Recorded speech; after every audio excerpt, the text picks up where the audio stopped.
మీరు చూడండి, లోకంలో కొడుక్కి ఇష్టమైంది వండుతుంది అమ్మ, పెడుతుంది. వాడు మళ్ళీ మారు అడగలేదనుకోండి, ఏం తెగులు, ఇంత కష్టపడి ఉండాను ఎందుకు వేసుకోవు అందో. ఏనన్నా బాగులేదా, ఏమన్నా తేడాయా, ఇవాళ బాగా రాలేదా, ఏమన్నా తప్పు చేశానా, ఎంత బాధపడిపోతుందండి. ఏడు రెండో మాట వాడు వేసుకు తినలేదని. నువ్వు తినలేదే, ఏం తినొచ్చావా ఏమన్నా అని ముందు అందో. ఎరా రెండో మాట వేసుకోలేదు, బాగులేదా ఇవాళ అంటుంది. అది అమ్మ అంటే. అందుకే అమ్మ సౌందర్యలహరి.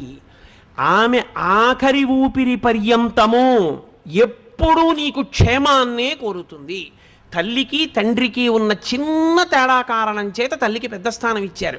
తండ్రి సమానుడు, నేను తక్కువ కాదని కానీ, తండ్రి పనికి మాలిన వాడని కానీ, తల్లితో సమానుడు కాదని కానీ నేను ఎక్కడా మాట్లాడటం లేదని మీరు గుర్తుపెట్టుకోవాల్సి ఉంటుంది. కానీ తల్లి తండ్రి కన్నా గొప్పది అన్న విషయం చెప్పడానికి నేను కించిత్ వెనకాడను, వేదమును నమ్మాను కాబట్టి.